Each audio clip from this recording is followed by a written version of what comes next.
Yes, time travel. What do you think of when you hear that word?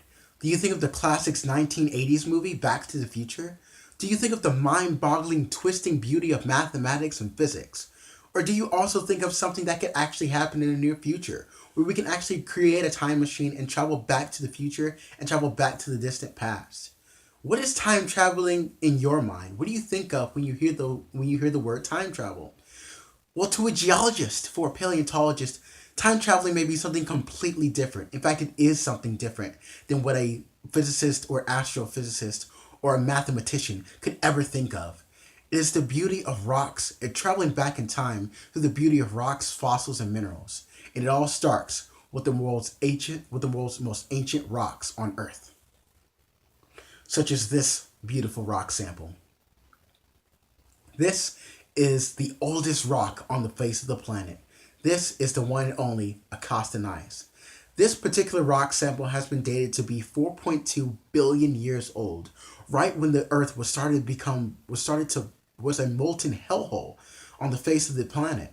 Earth was a molten place. It was a lifeless place. No life started to begin. No multicellular life was here when this rock started to form.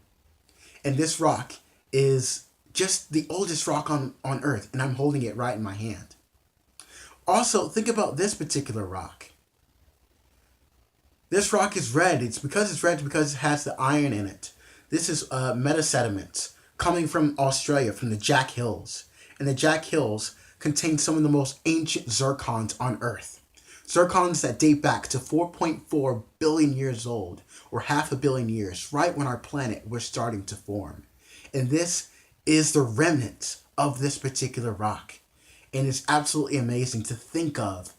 It's something that you can't really understand because we're holding the oldest rock samples on the face of the planet. And time travel, this is basically what time travel is. It is basically looking at rocks and going through rocks that are millions or billions of years old. We call this deep time, and deep time is basically the understanding of from the formation of the planet to what our world might be like. And we study geology through our rock hammers and through the soles of our shoes. Now, what is time travel? What is time travel to a geologist?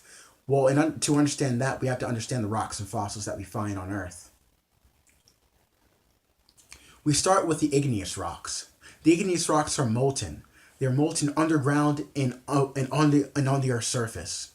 This rock is granite. It is an intrusive igneous rocks. And you can see that it contains three kinds of minerals. The black is biotite mica. The white is quartz. And the blue and the purple and also the pink inside of here is the feldspar that's inside of this particular granite. How does granite form? It forms underneath the Earth's surface, cooling very slowly as large crystals start to solidify and form by magma underneath the Earth's surface. We also find other rocks called extrusive igneous rocks that form on the Earth's surface and have little, very, very tiny crystals inside of it. So tiny that you can't see crystals at all. They're very microscopic. In fact, you would need to go and cut a thin section of the rock in order to look at the individual mineral grains. But igneous rocks like this granite, you can see the crystals inside of here. Igneous rocks may break down and turn into sediment like this sedimentary rock. This is crinoidal limestone. This is actually an ancient seafloor 300 million years old. And these contain some of the most amazing animals, the fossils, the remnants of Earth's distant past over millions and billions of years ago. Sedimentary rocks and igneous rocks can be baked and can be stretched and squeezed to turn into some of the most dynamic rocks called the metamorphic rocks. And this is probably one of the most dynamic metamorphic rocks, the schist. Schist contains the platy mica minerals, muscovite mica, biotite mica. It also may contain other minerals that form underneath the Earth's surface, like kyanite and garnet and those types of rock-forming minerals that form under the unique and pressures and heat that bake the rocks to its surface. Igneous may turn into metamorphic, and sediments such as the sedimentary rocks may turn into metamorphic rocks as well, due to the heat and pressure. Also, just like I showed you there, We've got the most rocks can bend and squeeze, just like this mica schist. This mica schist has been squeezed and bent to some of the most dynamic forces that a human eye cannot see. This took millions to billions of years for something to form like this. Mountain range being pushed and squeezed and buckled as these platy mica crystals started to bend and squeeze. And we have it right here in my hand. Something that's dynamic, something that's what we call deep time. Deep time geology, ladies and gentlemen. What about some of the world's most oldest fossils, like the stromatolites? The stromatolites are some of the world's most oldest fossils on Earth, and they are probably the best and most well-known not just single-celled organisms, but multicellular organisms on Earth. And they were pumping out oxygen over billions of years, creating the skies and making the skies blue and enriching oxygen. This is basically our great ancestors of the Earth's distant past. So rocks can tell us an amazing story, but what about the fossils inside of rocks? What about the remnants of Earth's distant past? Maybe something like something as ancient as a dinosaur, like this Camarasaurus vertebrae from Wyoming from the late Jurassic period, or maybe something just as an imprint of a leaf, such as this here from the Hell Creek Formation, the late Cretaceous period, or maybe something even more complex, or even maybe something just a trace of something that used to be there over millions of years. Maybe something like this, like these burrows, these worm burrows inside of this slab of shale over millions and millions of years. This used to be a tropical swamp, and these animals were burrowing inside the sediment as the sediment was soft and as it was muddy. And as this became fossilized, the remnants of their behavior became fossilized as well. Their behavior is what we know about these animals. We don't have any skeletons or hard parts from this particular rock. All we do have is the behavior preserved in this rock slab. Even the minute trace of an organism can tell you something about the Earth's distant past. Even as something as one of my favorites and one of the most ancient animals that I've been able to find, the trilobites. Trilobites are some of the most dynamic and the most amazing animals, and they started to bloom towards the Cambrian to the Middle Cambrian, and they started to end 245 million years ago during the Cambrian period, during the Permian extinction.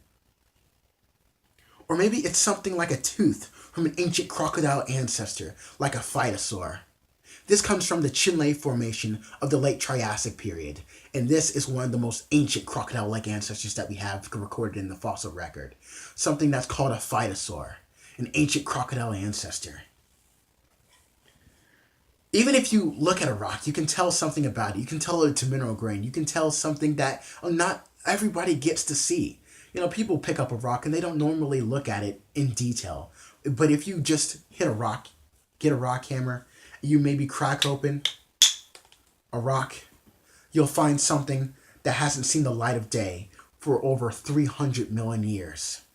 Deep time geology and paleontology is what we use as time traveling. The rocks, the fossils, and the minerals around us is what we use for time travel.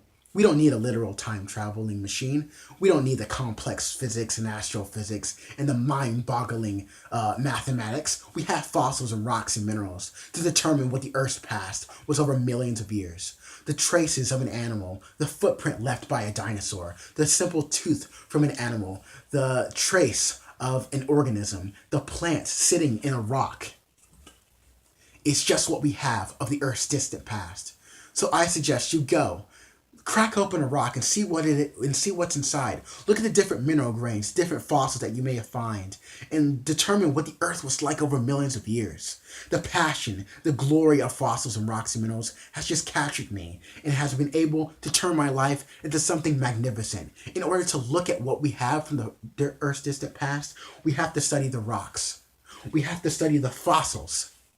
And we have to comprehend and understand what they're telling us. Because they're telling us amazing things. Something that we haven't seen for over millions of years. The secrets in rocks. It's something what I like to call frozen time. Fossils are literally frozen time in rock. They're written histories. They're written stories. Some of those stories may be stacked up over millions of years by sediment and ancient sediments, turning into stone.